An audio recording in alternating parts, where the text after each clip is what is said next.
Hello, everyone. Today's Research Talk Qualitative Conversation is with a group of our qualitative consultants talking about one of our annual events that we really look forward to every year. That's our Qualitative Data Analysis Camp.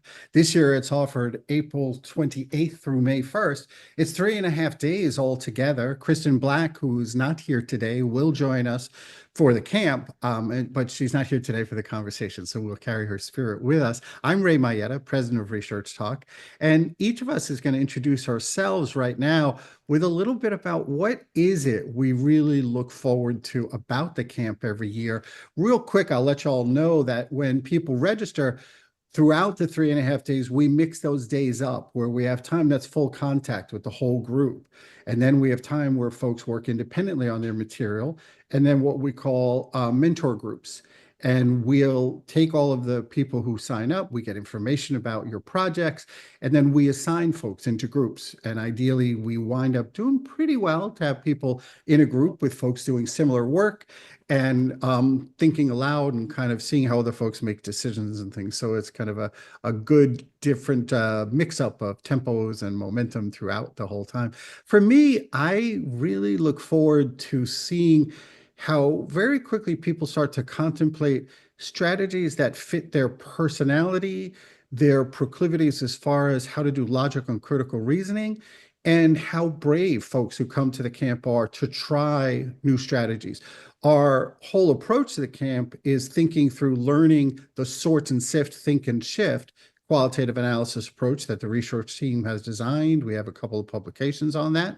Information on those is available at our website. We'll have a slide with information about how to learn more about the camp and how to register. But the tagline, I guess, for Sort and Sift, Think and Shift is let the data be your guide. And people really watching people trust and be reminded of just how that data collection moment was in each case, and how the folks who they learned from were just really honest and open, and that if you really trust that and kind of look at that, it brings you to great places of things you've thought of before you started the project and new places you couldn't have thought if you didn't. So that's it's always great to watch that happening for each individual participant. I'm going to go around my screen. To my left is Jeff Petruzzelli. And Jeff, if you can tell a little bit about yourself and then kind of the thing you look forward to when we do the qualitative analysis camp. I'm Jeff Petruzzelli with ResearchTalk. I've been here since 2001, and I'm a qualitative research specialist. And one thing with the camp, specifically the analysis camp, but really all of our camps, we get a lot of people that tend to be a little nervous about diving into analysis. For some people, they're early in their careers, and qualitative research is it's kind of something that they haven't done, and they're a little, I don't necessarily want to say afraid, but they're a little scared of the process, not sure what to do. So what's really cool about the camps, and again, specifically the analysis camp, working with our sort and sift approach, we provide a set of tools that you can use throughout the process. And things like memo writing, diagramming, reading your files, working with quotations, monitoring topics, so all sorts of things that we'll get into. But each of those tools really gives you an opportunity to kind of lessen your anxiety towards your work. The tools really give you places to go, paths to follow when you might be stuck, when you're trying to figure out how to move forward. Using these tools and tips and strategies that will provide really help you move forward with your work, and again, lessen that anxiety that you may be feeling. So that's really something that that's cool to see from day one to the end of day 4. How people progress and kind of get more comfortable, and we see that in our mentor sessions, how people are getting more comfortable using these tools to kind of wade through the data that they have to work with. That's great, Jeff. And that easing of anxiety, it really is palpable, isn't it? Absolutely. And again, like I said, in those mentor sessions where we really have a small group talks about what people are doing with their work, how they've applied what they've learned through the camp, you really see, again, from beginning to end, you see that progress that they're making. And it's really cool to see these pathways that they're able to find through that data. Great. Yeah. Alison, what about for you? Hi everyone. I'm Alison Hamilton. I have been a ResearchTalk consultant for more than a couple decades, and I'm a professor in psychiatry at UCLA and a research career scientist at the VA and an anthropologist by training. We've been doing the analysis camp for many years. We all love it. We have people who come repeatedly, which is wonderful. And just to amplify, the points that you've already made, Ray and Jeff, I think, often people come to something like this with, number one, this idea of here's what I have to do or here's what I should do. And a level of anxiety attached to that. And number two, a sort of expectation that here I'm going to learn every single step that I'm supposed to do, and I'm going to learn that, and then I'm going to do it in that way, and then I'm going to have this wonderful analysis. And I think by the end of the camp, what we see time and time again is that people let go of that and they start to feel like, oh, it's not about I should do this or I have to do that. It's about I have tools and I can use them and apply them flexibly, and I can and I don't have to do things the same way in every project, and I can enjoy what I'm doing with my data. I can connect to my data. I can connect to my data in dialogue with other people about my data, which is a big part of how we set up the different sessions in the camp, as Ray mentioned. So opening up that field of possibilities, I think, is such a hallmark of what happens. And one of the outcomes of that for many people who attend the camps is that they actually get analysis done, which is very exciting for people when they, at the end of 3.5 days, they're like, oh my gosh, I actually analyzed some data, and maybe I even analyzed some data using tools I've never used before. And so they're seeing it with those fresh eyes and that excitement. That is just is really gratifying to see that. I think that makes us all really proud of what we offer in this camp, because it does take people a minute to like settle in and understand what we're doing and how we're doing it. And then they do, and it's like, oh, there are options and opportunities and new ways to do things. And that's a pretty great thing to witness. Yeah, absolutely. Hey, Kev. Hey, Ray. My name's Kevin Swartout. I have been a ResearchTalk consultant for over 15 years now.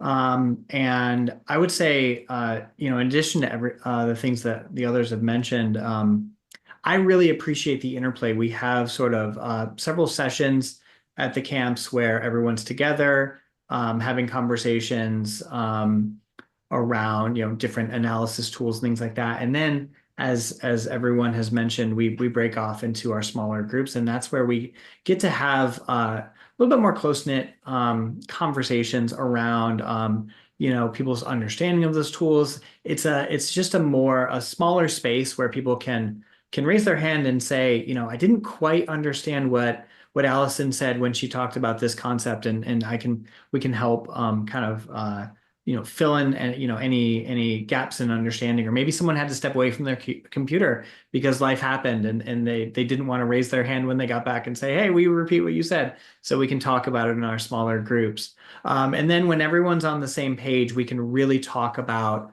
how those concepts relate to the projects that people may be analyzing or the projects that they're planning, and really think through how these tools might work and everyone's day-to-day work.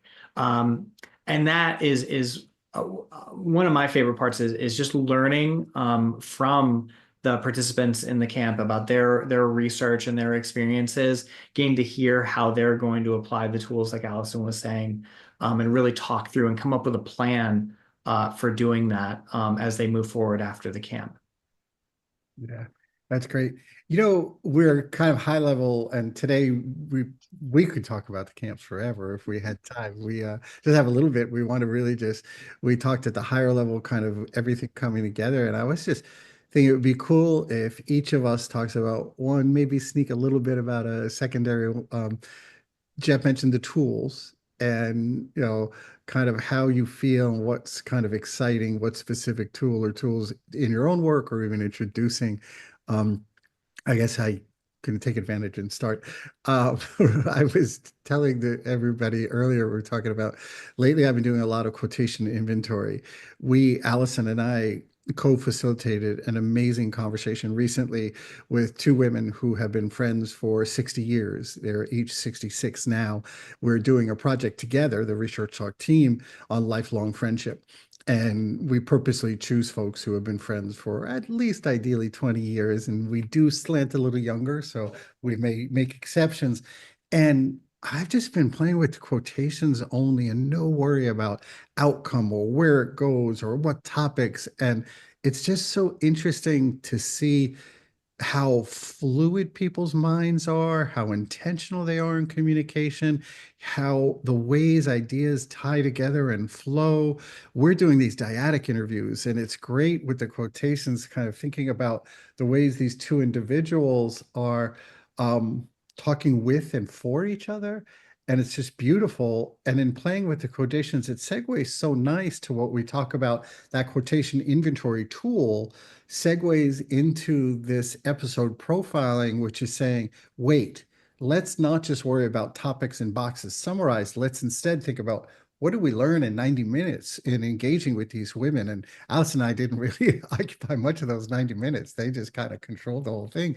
And seeing that whole, you see the flows, the WHOLE, that kind of what goes in between each statement, not just each of the women speaking, but the way that everything comes together just to portray this amazing dynamic relationship that's so a crucial part of each individual. So for me, I've been thinking a lot lately about not just doing working with quotations and doing episode profiling, but just the way they just synchronize so neatly, and it's kind of cool to play with. So that's my 1-2 punch show, if you will. So yeah, whoever wants to go next, we don't have to go in the same order. I will, because something's coming to mind. One of the techniques that we talk about in the camp that Jeff mentioned is diagramming. And at an analysis camp, I don't know, a couple of years ago, some of my team members were in attendance, and we're working on some data, diagramming out patients' decision making about where they get what types of care. And we were like, well, they said, well, let's try this diagramming thing, which isn't always my go-to tool, as much as it is Ray's, for example. And we created these diagrams. We left the camp with diagrams in hand. We continued making diagrams of from this data, and we literally have been looking at them recently and using them to guide a paper that we're working on. And that's, it's so nice to see from when we were doing this in the camp, using this tool that we hadn't really applied to this particular data set. It got everyone really engaged with the data, and we've continued to build on it from that camp. It's just been so fun. I mean, I don't have a better word for it. We've all had so much fun with the diagramming process, and it really feels like it's such a great fit for the data set, and it allows us to represent the voices of our participants, their experiences, their perspectives in a way that other tools were kind of coming up short. And it was all originally because we played around with those tools at the camp. So it was, I can't say that happens every time for every person, but just that idea that you'll, as someone who comes to the camp, you'll learn about all these different options. And sometimes you might try it out and be very pleasantly surprised at how much traction it gives you with your data. Right. It makes me think about some of the comments we get after the camp, Alison, and folks talk about how their investment in their work is renewed, and fun is one of many types of renewal of investment that people talk about, and it's invaluable. It's really keeping us present to what we're doing.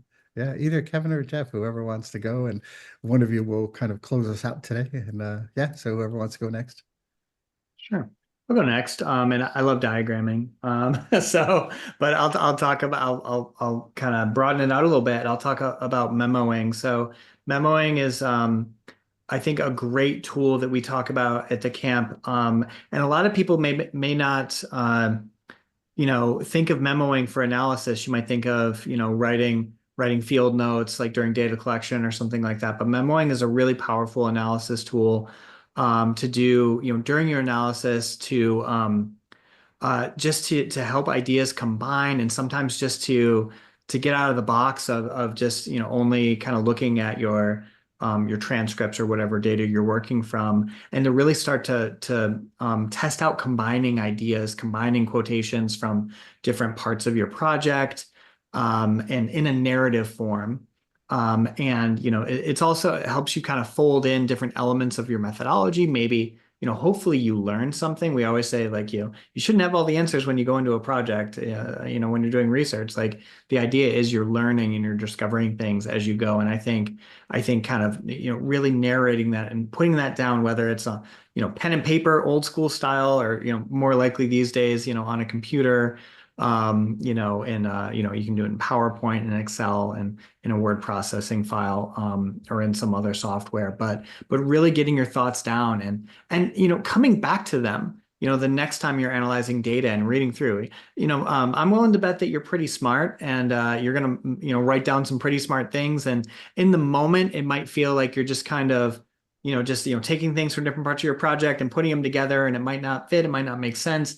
But sometimes, I find in my work that when I come back to it, I'm like, I see what I was doing there. It's like, and you do some editing, you move some things around, you pull in some information, you edit it down, and you might just accidentally wind up with something that you can then put into a presentation or put into publication. Don't put that much pressure on it. That's what we talk about at the camp. Like, it really is just an analysis, internal kind of documentation of your process or what you're thinking at any given point in time.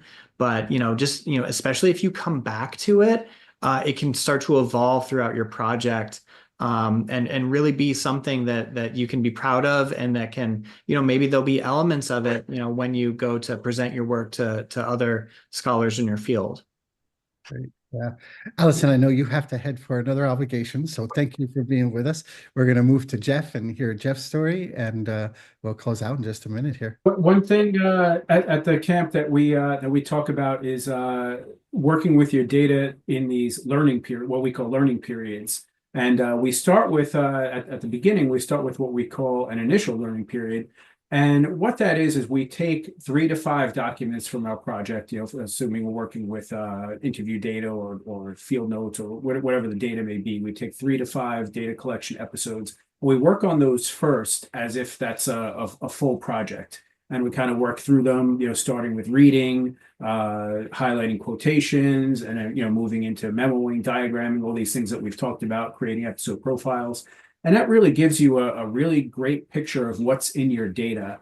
And then as you move through these learning periods, you kind of, combine what you've seen, and you fill in blanks that you may have seen early on. You're able to find, different threads that you might want to follow through the data. So it's really a way to kind of take a large amount of data. It's qualitative research. We may not have hundreds of files, but we oftentimes have, 10, 20, 30, 40 or more files to work with. So it can be very hard to figure out how to get started. So we talk about these learning periods as ways to really dive into the data and see what's in there, and you kind of work through these as you progress through the project.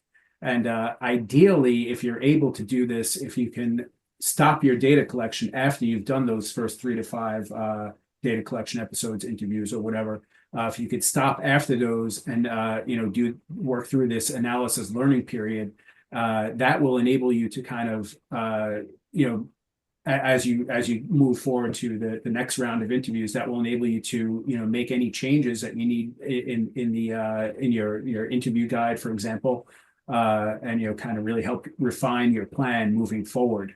There may be things that you realize as you work through these 3 to 5 files that you're not getting from the data. So are there different questions you can ask? Are there questions you can ask in other ways? So it's really a great way to really get started and, again, see what's in the data and prepare you for moving through the next the next pile of files that you have to work through. Yeah. It's great. It's truly the camps, all of them, but the analysis camp is this place where we see progress. We see innovation in process. And it's just great. It's nice for us working as a team and then working individually with our groups. It's a really good experience. So we have people who attend multiple times, and we get to learn about the projects they're doing and seeing how they progress. So they kind of also look forward, if they were on Kevin's mentor group, they're looking forward to hanging out with Kevin and their new colleagues at times. But yeah, so I think, yeah, it's learning, it's fun, it's progress, a little bit of everything, right? I don't know if either of you would add anything else, but definitely worth checking out. Definitely.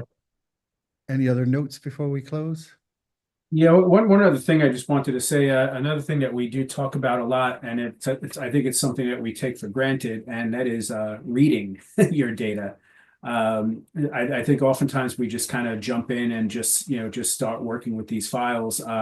It's just so valuable to just start before you do anything else. Just take your, again, if you're working with an interview or some sort of report or field notes, anything like that, just read it from top to bottom first before you do anything else. Maybe you might highlight something that really stands out, but just try to just get into exactly what's in that data and just kind of put everything else aside. Don't worry about anything else. Just read and see exactly what's in that data that you're working with, and that really gives you. It may seem like it takes a while, because sometimes if you're reading a 1.5 hour interview transcript, it can take a little bit, but in the long run, it does save you some time, because you start getting familiar with the data right off the bat. And you kind of have an idea of the whole holistic picture of that file before you even start working with it. It's also a great way, if you conducted the interviews or took the notes yourself. It's also a great way to kind of review, and obviously we forget things that happen. So as you do that initial read, you kind of cover all the bases and see exactly what's in there. So it's a great way to start. And again, it's something that we don't often do. And if we have the opportunity to, it's also great to read files again, transcripts again later on in the project, and kind of see what you missed the first time around. Right. Yeah. And just as a close, we'll tease with, we didn't talk about topic monitoring, which we will at the camp. You'll learn more about that. But that's the way we think of categorization and coding, real active formal work. We'll talk about that within topics, across topics, or within documents, all sorts of ways to think dynamically with lots of movement and analysis. Well, thank you, Kevin. Thank you, of course, to Alison and Kristen, who wasn't able to join us, and Jeff. Really looking forward to our camp coming up in a couple of months here. So thank you and enjoy. And we will follow the recording here with a little bit more information about how to find and learn more about the camp and how to register. Thank you.